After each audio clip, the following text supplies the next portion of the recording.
Saat mereka sedang berdebat soal kondisi Mia, gadis itu pun datang menghampiri sambil membawa senapan.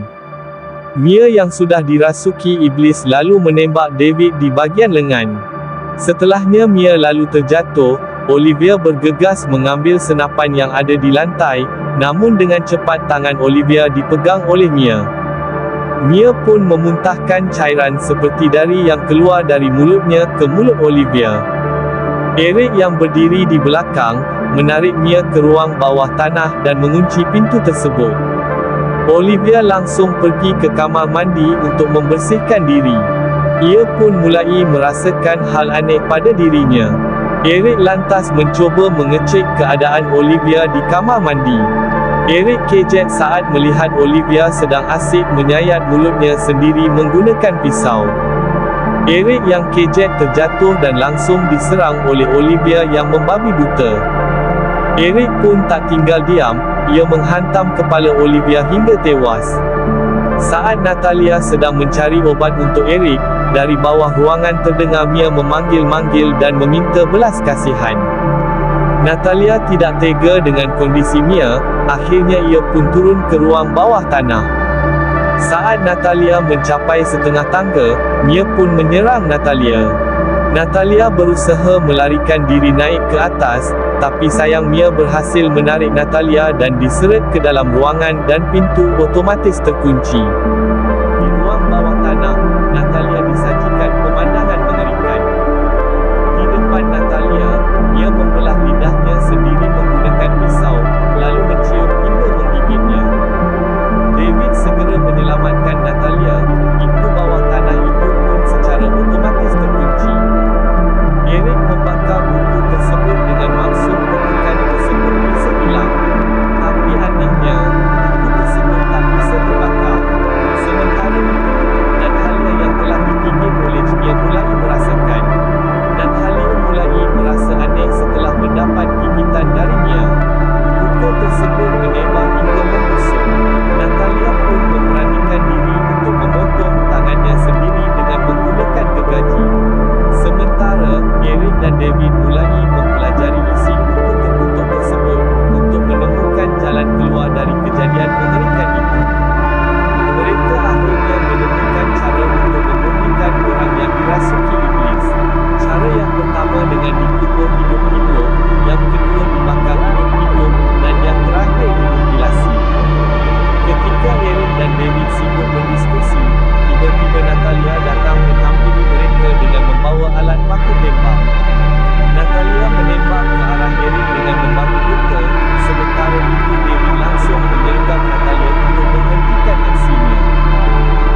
dibelakang oleh Eric yang kerasukan setan. Demi menyelamatkan adiknya, David lantas menembak pasukan bensin yang ada di dalam rumah itu. David pun tewas dalam ledakan. Ternyata masih belum selesai, kejadian aneh datang lagi. Tiba-tiba terjadi hujan darah di sekitar rumah. Tak lama kemudian